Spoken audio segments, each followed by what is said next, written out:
उसे एक आवाज सुनाई देती है जो बहुत धीरे धीरे उसके कानों में पड़ रही थी।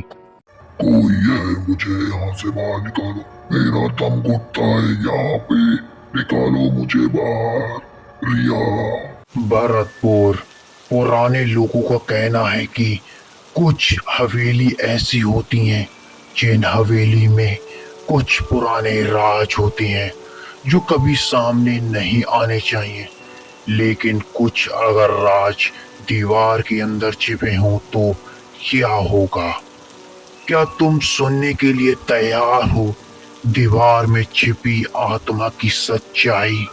रिया, जो कि शहर में रहती थी लेकिन वो भरतपुर आती है, जो उसके पुरखों की निशानी थी हवेली जो भरतपुर में थी, और अब वो उसे बेचने के लिए भरतपुर आती है क्योंकि उसका कुछ नुकसान चल रहा था बिजनेस में, इसलिए वो उसे बेचने के लिए भरतपुर आती है जिससे उसे पैसे मिल सके और वो अपना बिजनेस फिर से स्टार्ट कर सके।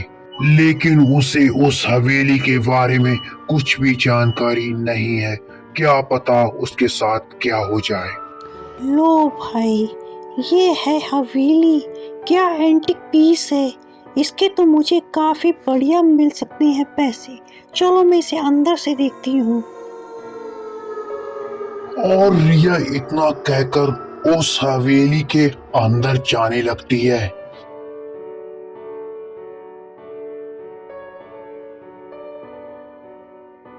और वो सोचने लगती है कि ये तो अंदर से भी बहुत ही अच्छी है, इसके मुझे काफी ज्यादा पैसे मिल सकते हैं। और वो एक फोन लगाती है और वो बोलती है कि आपको हवेली खरीदनी है तो आप मेरे पास सुबह आ जाइए, हम लोग कागज की फॉर्मेलिटी पूरी कर लेंगे। और इतना कहकर वो कमरे में सोने चली जाती है क्योंकि वो बहुत ही ज्यादा थक चुकी होती है। कि तभी आधी रात 12 बजे के बाद वो कुछ ऐसा होता है, उसे एक आवाज सुनाई देती है जो बहुत धीरे धीरे उसके कानों में पड़ रही थी।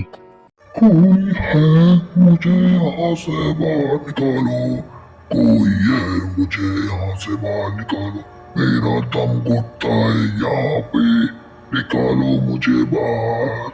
रिया।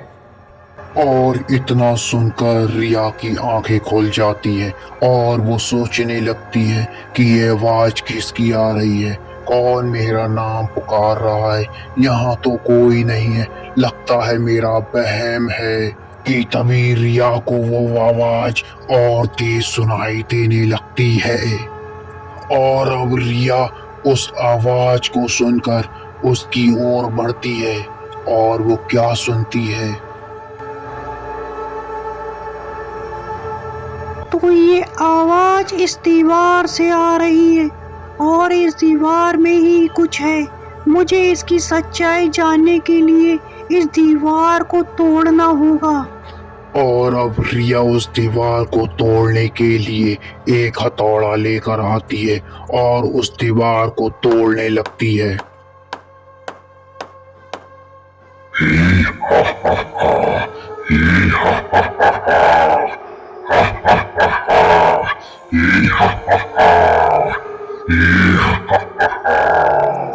बेवकूफ लड़की, तूने अपनी मौत को बुलाया है, अब मैं तुझे नहीं छोड़ूंगा, तुझे मार डालूंगा।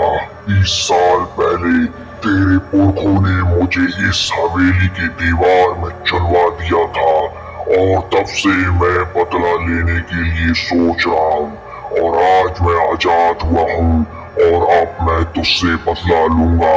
तुझे मुझसे कोई नहीं बचा सकता, कोई नहीं। और इतनी बात कहते हुए अंधेरा हो जाता है और सिर्फ चीखे ही चीखे सुनाई देती हैं। और कहा जाता है कि उस दिन के बाद वो आत्मा आजाद हो गई और रिया को अपनी जगह कैद कर दिया।